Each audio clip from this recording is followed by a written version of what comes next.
Baik, selamat siang adik-adik. Siang. Baik, sebelumnya perkenalkan, nama kakak Loputu Kartika Mahadewinata. Kalian bisa manggil kakak Katika. Nah, sebelum kita melanjutkan, alangkah baiknya kita berdoa terlebih dahulu. Berdoa Kak Pipin, berdoa dimulai.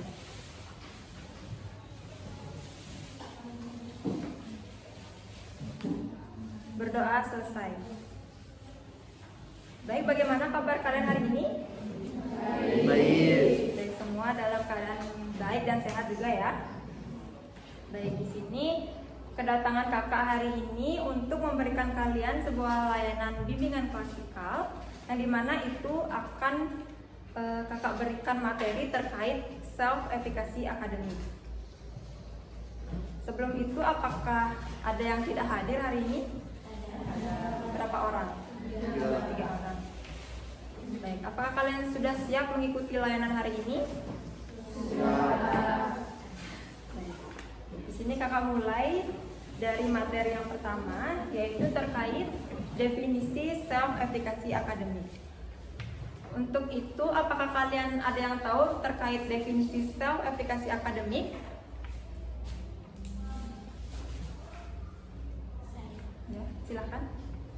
Self-efficacy akademik ini didefinisikan sebagai keyakinan seseorang, khususnya siswa, terhadap kemampuannya dalam menyelesaikan tugas akademik dan terkait dalam tugas-tugas akademik tertentu. Baik, itu merupakan pengertian self-efficacy akademik. Berikan tepuk tangan dulu. Baik, di sini kakak akan tegaskan terkait pengertian self-efficacy akademik itu merupakan sebuah keyakinan seseorang terhadap kemampuannya untuk mengorganisasikan dan melaksanakan tindakan yang diperlukan guna mencapai tujuan tertentu. Nah, itu merupakan definisi dari self-efficacy akademik. Nah, dari definisi tersebut terdapat indikator-indikator yang dimana itu indikator yang pertama menyelesaikan tugas akademik. Dari indikator menyelesaikan tugas akademik itu merupakan kegiatan menyelesaikan kewajiban pembelajaran yang diberikan dalam konteks pendidikan formal, seperti contohnya tugas, laporan, atau penelitian ilmiah. Jadi, indikator tersebut jika tercapai maka ditemukan beberapa fakta positif. Jika tidak tercapai maka ditemukannya fakta negatif. Lalu, indikator yang kedua, terdapat tekun dalam tugas-tugas akademik, yang dimana itu merupakan pelajaran yang menjadi tanggung jawab seseorang. Nah, itu merupakan sikap yang bersungguh-sungguh, rajin, dan konsisten dalam menyelesaikan pekerjaan atau kewajiban yang berkaitan dengan kegiatan belajar di lingkungan pendidikan formal. Lalu untuk selanjutnya ada indikator bertahan menghadapi kesulitan dalam proses pembelajaran, yang dimana itu merupakan sikap dan kemampuan siswa untuk tetap gigih dan tidak menyerah dalam menghadapi berbagai tantangan atau hambatan yang muncul selama rangkaian kegiatan memperoleh pengetahuan dan keterampilan berlangsung. Mungkin dari kalian, apakah kalian tahu fakta positif dari indikator tersebut? Apakah kalian tahu? Tidak ada ya? Baik, untuk fakta positifnya, dalam indikator bertahan menghadapi kesulitan dalam proses pembelajaran, itu seperti seorang siswa bertahan menghadapi kesulitan.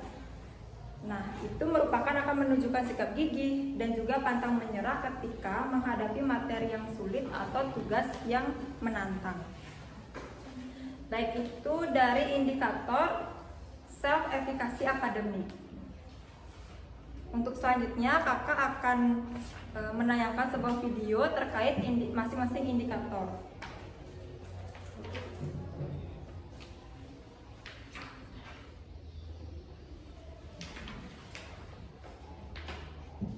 Ini merupakan indikator yang pertama, yaitu menyelesaikan tugas akademik.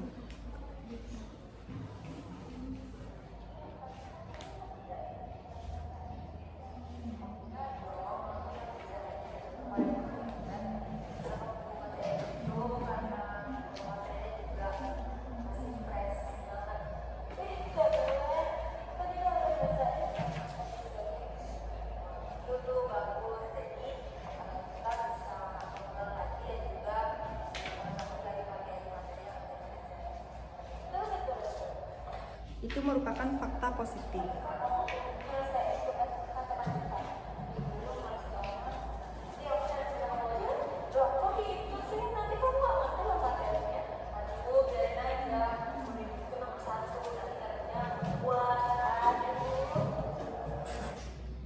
Itu merupakan video indikator dari fakta positif dan juga negatif dalam menyelesaikan tugas akademik. Lalu untuk video indikator yang kedua, yaitu tekun dalam tugas-tugas akademik.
Itu merupakan video indikator yang kedua, yaitu terdapat fakta positif dan juga fakta negatif dari tekun dalam tugas-tugas akademik.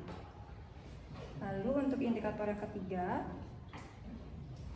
bertahan menghadapi kesulitan dalam pembelajaran.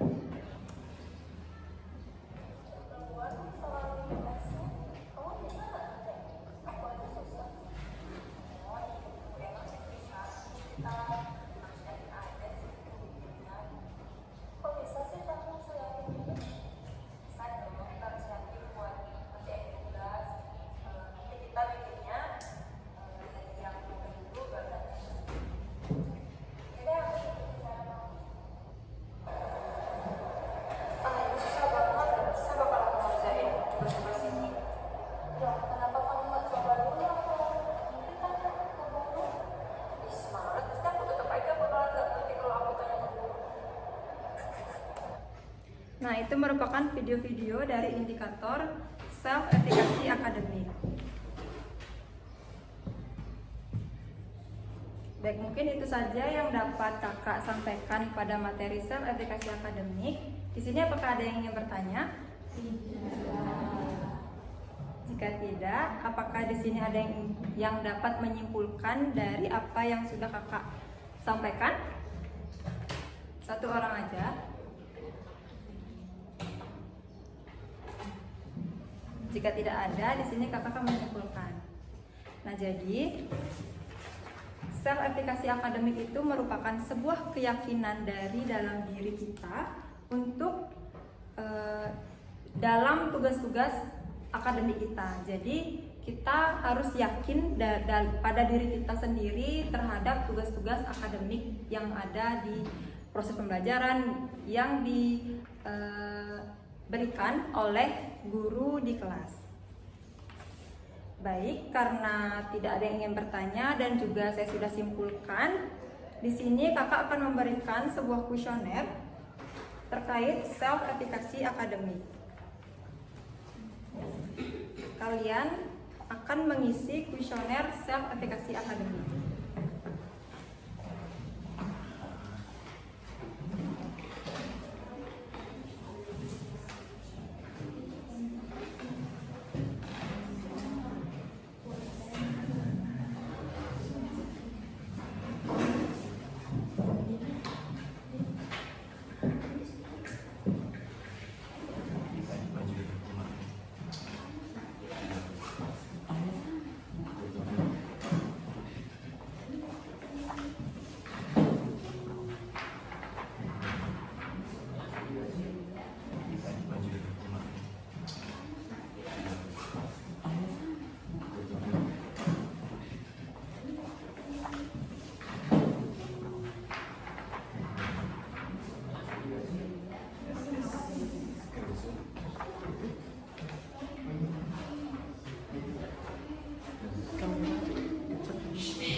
Apakah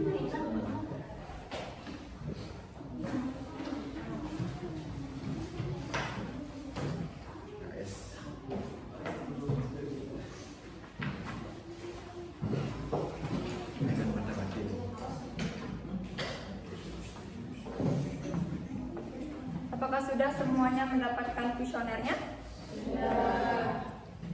Baik, di sini Kakak akan menjelaskan petunjuk membuat kuesionernya, menjawab kuesionernya. Terdapat identitas responden, kalian isikan identitas dari nama kalian, kelas, sekolah, dan juga hari dan tanggal pengerjaan.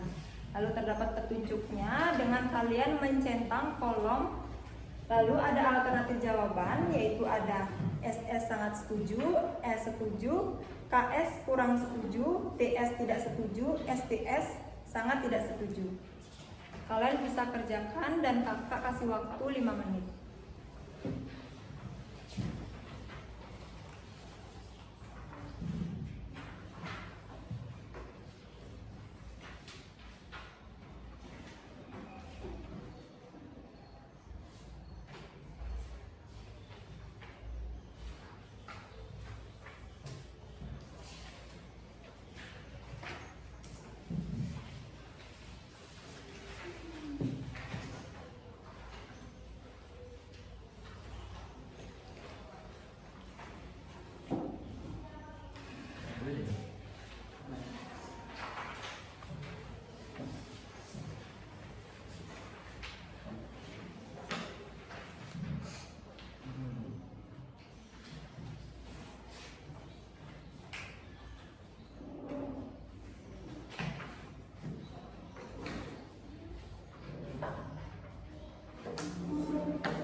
Baik, karena waktu sudah habis, silakan dikumpulkan kuesionernya ya.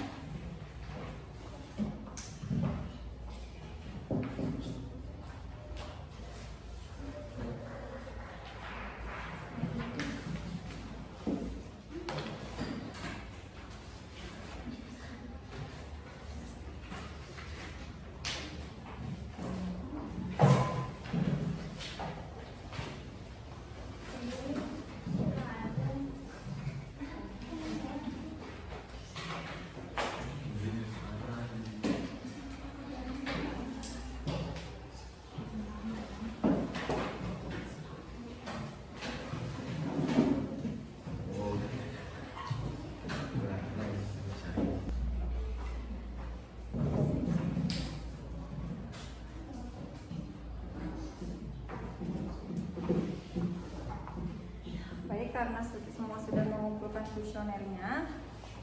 Untuk nanti hasilnya akan dibagikan lewat chat. Jadi nanti akan diberikan daftar nama yang akan melakukan sesi selanjutnya, yaitu bimbingan kelompok. Apakah kalian sudah mengerti? Baik, sekian yang dapat kakak sampaikan pada layanan bimbingan klasikal hari ini. Apabila kakak ada salah kata, mohon dimaklumi. Baik, karena tadi dibuka dengan berdoa, sekarang kakak tutup dengan doa. Berdoa, dimulai.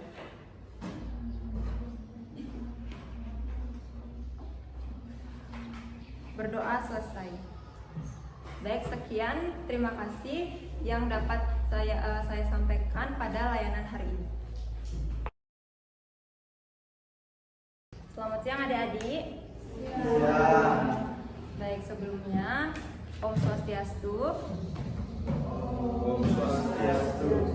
Sebelum kita memulai layanan hari ini, alangkah baiknya kita berdoa terlebih dahulu. Berdoa, dimulai. Berdoa selesai. Baik, terima kasih adik-adik karena sudah mau menyempatkan waktu untuk melakukan layanan bimbingan kelompok. Untuk selanjutnya, di sini kakak akan menyampaikan terkait self-efficacy akademik. Self-efficacy akademik kalian sudah tahu kan? Sudah kan? Nah, dari pengertian tersebut, apa yang kalian tahu mengenai ciri-ciri dari self-efficacy akademik? Entah itu dari tingginya self-efficacy akademik atau menurunnya. Ada yang tahu?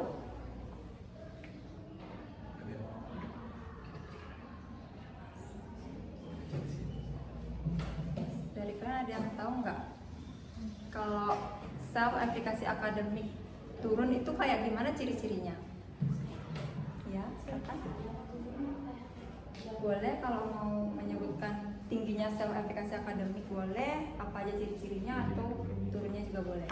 Baik, di sini saya akan menyebutkan beberapa ciri-ciri self-efficacy yang tinggi, yaitu yang pertama keyakinan diri yang kuat, kemudian yang kedua motivasi yang tinggi dan ketekunan, dan yang terakhir kemampuan mengatasi stres. Sementara itu, ciri-ciri self-efficacy yang rendah meliputi keraguan diri, kurangnya motivasi, dan mudah menyerah. Baik, itu ya adik-adik, bahwa self-efficacy akademik turun ataupun rendahnya itu terdapat yang tinggi itu merupakan seperti mudah bersemangat, lalu adanya keyakinan diri yang kuat dalam prestasi akademik. Lalu jika yang turunnya self-efficacy akademik itu seperti kurang bersemangat, tidak termotivasi, tidak fokus, atau bisa juga jenuh dalam proses pembelajaran. Di sini kalian apakah ada yang sering jenuh dalam proses pembelajaran? Jenuh tiap hari. Setiap hari jenuh ya? Ya. Terus apakah kalian karena jenuh itu jadi tidak bersemangat? Iya, karena jenuh tidak bersemangat.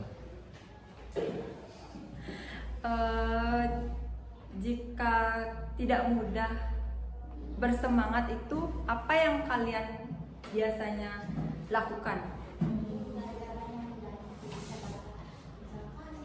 Jam pertama ini pelajarannya yang mikir dulu, terus kita memulai itu pelajaran kelas.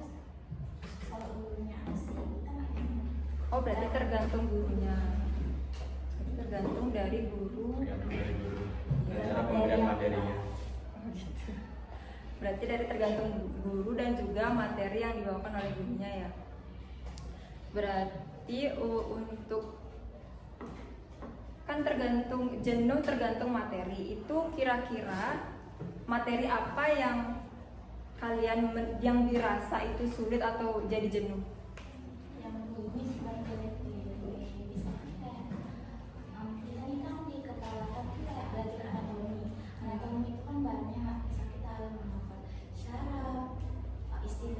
istilah-istilah tulang itu kan banyak ini Itu yang bikin jenuh ya. Kalau menurut kalian apa strategi kalian untuk mengatasi hal tersebut? Untuk mengatasi kejenuhan kalian itu bagaimana cara menyusun strateginya itu seperti apa? biasanya dari guru kita kapro yang ngajar kita tetap dikasih SPQ. Oh jadi pakai SPK-nya. Selain itu ada lagi? Ini waktu di sesi tanya jawab itu sambil yang nggak baku-baku banget bisa ditanya juga ke gurunya, dia kan mengalir gitu. Iya. Baik, itu strategi atau cara untuk mengatasi kejenuhan dalam proses pembelajaran. Dari kakak juga ada saran buat kalian, bisa juga dengan mengubah gaya belajar kalian seperti contohnya tidak hanya dalam metode ceramah aja atau baca buku atau baca-baca buku aja. Sekarang kan zamannya teknologi, kalian juga bisa mencari-cari referensi ataupun dengan mind map itu bisa juga kalian lakukan, ataupun bisa juga dengan mencari animasi-animasi seperti itu biar tidak bosan atau jenuh dalam proses pembelajaran. Itu dari kakak ya. Lalu untuk yang lain bagaimana? Strateginya yang untuk yang lain menurut kalian? Menurut saya untuk strateginya, Ya. biasanya di kelas itu kalau gurunya tegang, kita tegang, saya lebih mending menciptakan suasana yang lebih enjoy, Ya. ya, menciptakan suasana yang lebih ramah. Guru Oh, senang, biar kita juga tegang. senang, ya. Oh. Karena tegang itu juga membuat kita jadi jenuh. Oh iya, ya juga sih ya. Berarti mencairkan suasana ya. Ya, Tapi kalau seumpama gurunya itu killer, terus tuh kamu mau mencairkan suasana, itu gimana? Menurut kamu? kayaknya kalau menurut saya sih cuekin aja. Iya, karena Gak ada gunanya juga buat ngobrol sama guru kayak gitu. Bukan berarti nggak ada gunanya ya. Kalau lagi mulai musik juga pasti bakal diusir. Iya gitu dah. Berarti agak susah kalau udah guru killer ya.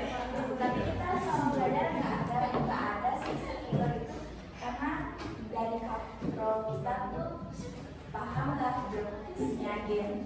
Oh iya. Berarti dia tuh udah ngerti berarti ya. Biasanya guru yang bilang hormat itu paling nyebelin. Iya, paham. Oke. Mungkin itu saja yang dapat kita laksanakan pada bimbingan hari ini. Mungkin ada yang menyimpulkan pada bimbingan hari ini? Mungkin ada yang menyimpulkan, bisa menyimpulkan untuk bimbingan hari ini? Ada yang menyimpulkan nggak?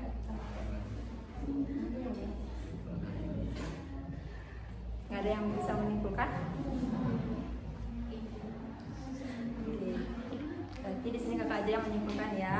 Ya. Bahwasanya kita harus bisa mengubah jika self efficacy akademik itu turun, kita harus bisa mencari cara strategi untuk dapat meningkatkan self efficacy akademik. Contohnya yang sering terjadi pada kalangan sekarang itu siswa-siswanya pasti jenuh dalam proses pembelajaran, sulit untuk fokus. Jadi kita harus bisa mencari cara agar mengulangi perilaku tersebut. Apakah kalian bisa dipahami? Bisa. Bisa. Baik. Mungkin itu saja yang dapat saya sampaikan. Untuk selanjutnya nanti saya akan memberikan sesi konseling kelompok. Nanti akan saya pilih, yaitu terdiri dari 5 orang. Baik, sekian yang dapat saya sampaikan. Karena tadi dibuka dengan doa, sekarang kakak tutup dengan doa. Doa kakak pimpin, berdoa dimulai.